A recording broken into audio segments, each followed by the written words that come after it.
Well, hello everybody. This is Daniel with Daniel's Bullion Coins. I've got my sweet wife Ingrid here, and we're Hello. going to be discussing the current events, gold and silver, and come along with us. Yeah. So let's start out by going over, rehearsing what we talked a little bit about last video we did last week. Yeah. We talked about the little girl driving off of the road, hitting the pothole, and then veering off and coming into oncoming traffic. And what that is the pothole on the right is triple digit silver. I think in my opinion, we talk a lot about silver proving the 5 different ways that we can discuss silver going up to triple digit, whether it's the history, whether it's the math, the biblical, the science, the political. So when that silver does actually hit that triple digit, then there's going to be fear, and that little girl's going to overcorrect, and silver's going to go much higher than that. So that was something that we talked about last week. It's a higher, not a high to low. Exactly. So it sounds like, I was thinking, you were saying it's going to go really high, then it could go really low to overcorrect. But you're saying it's going higher and then even higher. Exactly. It's going to go higher and higher and higher, overcorrect, until it actually collides. The economy actually collides, and it's in an accident, and the car needs to be rebuilt because it's going to overshoot. The fear of missing out. FOMO, fear of missing out. People are going to grab the wheel and they're going to give me silver. I'll take it at whatever cost, and they'll start throwing money, dollars at it. And I think it'll go much higher than the triple digit that we've talked about, which we can prove conclusively 100% 5 different ways. Yeah.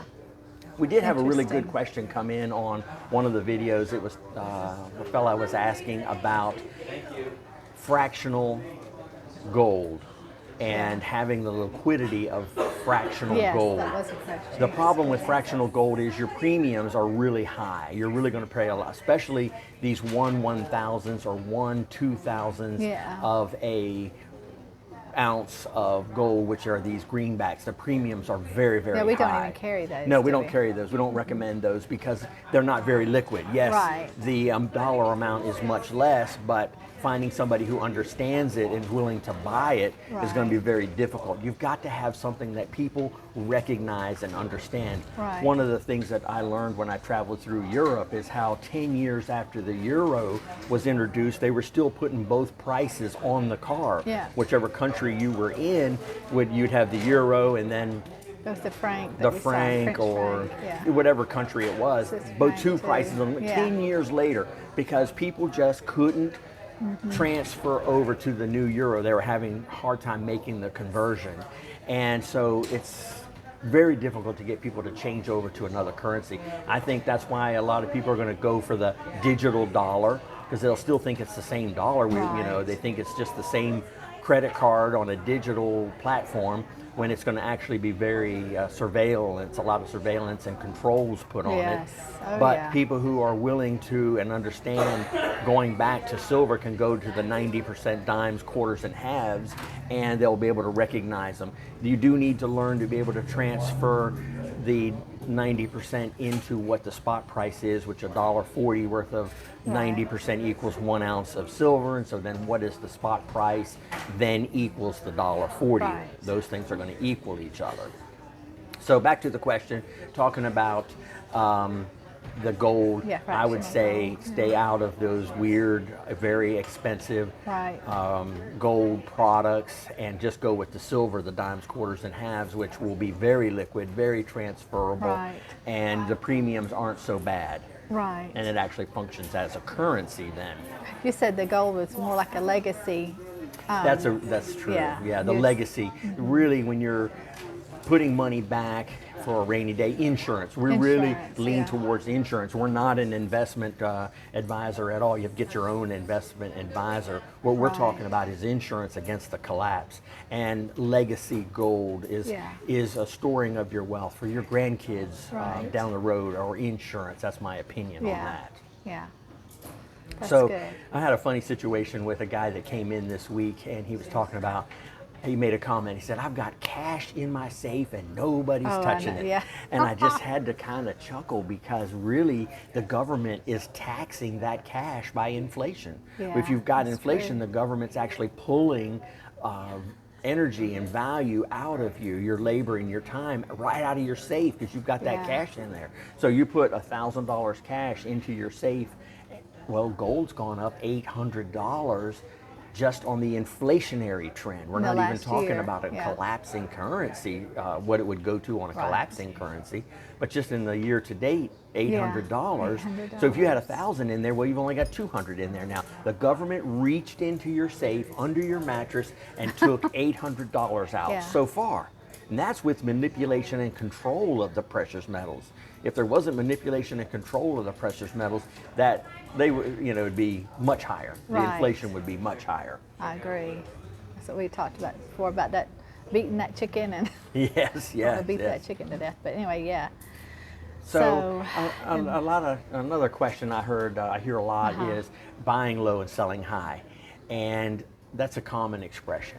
But I want to take it one step further with you and explain it a little bit deeper. Go a little bit Okay. deeper with that, buying low and selling high.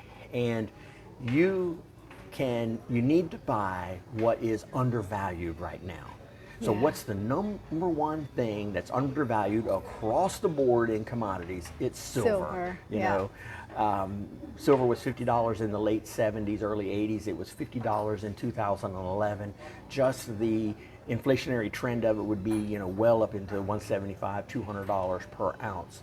Well, that is an undervalued, so you buy that now. Yeah. And when that corrects, and it's the scenario, the FOMO, where the fear of missing out, and the little girl and everybody is buying, Yeah, right. buying, and it's accelerating beyond its true value, and everybody's dumping their land, whether it's houses and cars and things like that. You can swoop in and buy that, which will be super low. Sell your silver and your gold at the higher value because people will be fearfully overcorrecting and it'll be overvalued at the time, and you'll be able to come in and say, let's sell while everybody's fearful and buy. And so Ingrid and I, we really did put that to practice when we Yeah. started buying silver back in 07, 08, Yeah. 09. We started buying a little bit, and it was like $10, $15 an ounce, got up to 40 plus, almost $50 an ounce. Everybody was grabbing up silver. Well, we were able to sell that and pay cash for a 3-bedroom, 2-bath farm, 8 acres, and not have to worry about the, and gain, and be paid off and be debt free. It was a lot of work though. It wasn't like you had to work your little fanny off Yes. to. We it bought needed a distressed lot properties. Yes, we did. It was abandoned. It was vandalized. It was distressed. We picked up a super deal. We were so blessed to have the Lord Yes. guiding us with Yes, yes. decisions, and it really paid off for us. Yeah. So buying low when people are throwing land into the street, they're trying to Right. unload it, auction it off, Yeah. and you've got the cash to step in and buy it. You're buying it low when it's low. Land is high now. This Yeah, is it the time to be is. selling land. And when the land is low, that's the time to be buying that. Right, exactly. Yeah. So you want to talk about what the recent events of Okay, yeah. and how silver? We heard firsthand. Someone said that they heard that in the distressed area, horribly hit North Carolina Right, and devastated. Tennessee, devastating, just Well, devastating. That they were, of course, didn't have power, still don't, Right.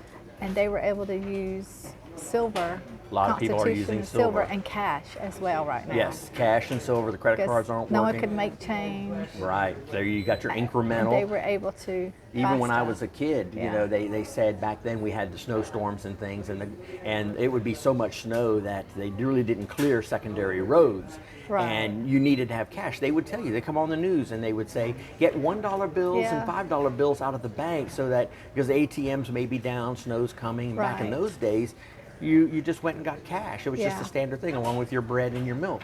Well, now we expect the roads to be cleared and we expect the government to come in and do those things and bail us out. Well, look at what's happening in North Carolina. They were unprepared. They're not. They don't have the food. They don't Well, have they the water. weren't expecting a hurricane. They weren't expecting a in the hurricane, mountains. right? I mean, honestly. Yeah, they weren't prepared at all for anything. No. I mean, whether the Yeah. power goes out from an EMP or war or water or Right. whatever could happen, any situation, hurricane, Yeah. flood, fire, Yeah. not prepared. And what we're saying is just have a little bit of food and water and some sort of heat and electric Yeah. things put back, just a little bit of preparation. Those people are probably sitting there going, wow, if we just had $100 worth of preparation or $500 worth of preps as far as food and batteries and water, filtered water or something. They're having, because the government is completely failing those people. Oh, if it wasn't for completely. private enterprises helicoptering money in, the FEMA is not even providing any deliveries. They haven't hired any of the delivery trucks. So the government is failing them. Right. And this is in a totally up and running economy. Right. Here we can send money to Ukraine to protect their border, but we can't take care of people in North Carolina, much less our border. Right. So we've become too dependent on the government. And it's time to start thinking about being where you can take care of yourself. One of those ways is of course your preps, your food, your water, all that, but gold and silver. And it doesn't have to be extreme, just a little bit. Yes. I mean, because, okay, they weren't expecting a hurricane, but it could be anything that knocked a road out. There's people that can't be gotten to unless a helicopter, but had they had a little something possibly put back, they wouldn't be in such a desperate, terrible situation where now they're blocked off from the rest of the world till they get those. Their health and their well-being is in danger. And if it wasn't, suppose the helicopters couldn't get in, suppose there was a problem with fuel, suppose this war over in Israel and Iran cranks up and all of a sudden fuel is not available. And then you can't even get rescued by Good Samaritans. And right now we just have a small little problem right in North Carolina and people are helping. Suppose there's something, across the nation or even half of the nation and everybody's fending for themselves. You're going to need, in order to survive, you get in that life, you find yourself in a lifeboat all of a sudden, that little bit of rationed food that's in the lifeboat comes very important real fast. Yes, that's what we encourage everyone. Just do a little and put back another one for someone else, Try to imagine, challenge yourself. Maybe, a lot of people aren't going to do this, but challenge yourself in your mind. And we've tried and thought about doing this, but turn the power off for a day. Turn the power off for a week. I know, Ingrid. I don't want to. Even. Well, I mean, we had a snowstorm that snuck up on us. It did. It was a huge snowstorm, and it snuck up on us. 2022. It was 70 degrees one day. Yeah. And the next day we were a foot or so under snow. And I was like, there's no way the snow will stick to the ground. There's no way it'll pile up. And if it hadn't been for the fact that we had just acquired a tractor to bail myself out of a terrible situation in order to get the generator out of the barn, get the gas, and make it back and forth from the barn with the tractor. Later that day, after I've watered the animals because I wasn't prepared, I had to really backpedal to catch up.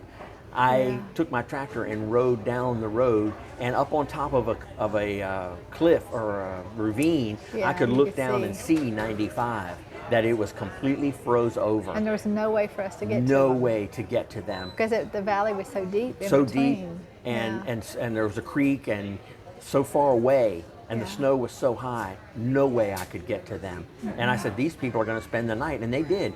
95 Northern Virginia, for many miles, many miles. 50 miles, maybe 60 miles. These people spent the night in their cars, and they had to band together on their own. The trucks that went to rescue them got stuck too. The tow trucks were stranded.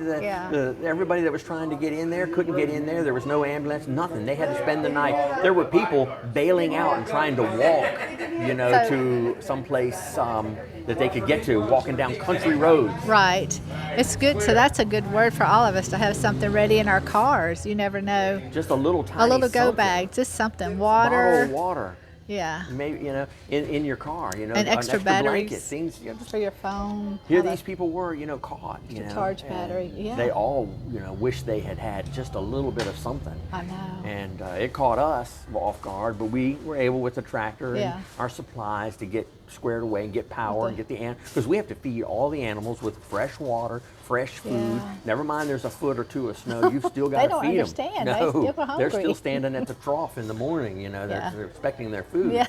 So we jump in there to take care of them. Yeah, it's true. Let's change subjects real fast to a different subject. Alrighty. Let's talk about the barter system. Okay. This is really interesting, and it's probably going to be a separate video. I'm just going to touch on it today, and we'll go into deep, later. But keep in mind that it's totally legal to use the barter system with dimes, quarters, and halves and not have to pay tax.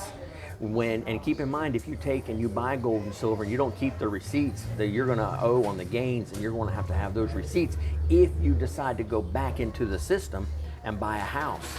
So, it's totally legal to barter with somebody. You can take your silver and say, hey, and factor that in. There's another 5%, and depending on what state you're in, that you can save. And there's only 4 or 5 states left that charge tax on purchasing gold and silver. Yeah. So we're in Virginia. There's no tax on purchasing They just precious changed metal. that a couple of years ago. Just a few years ago. Yeah. So keep that in mind. And I was also wanting to drop a note here and ask anybody for ideas and suggestions on using your gold and having a yield in it.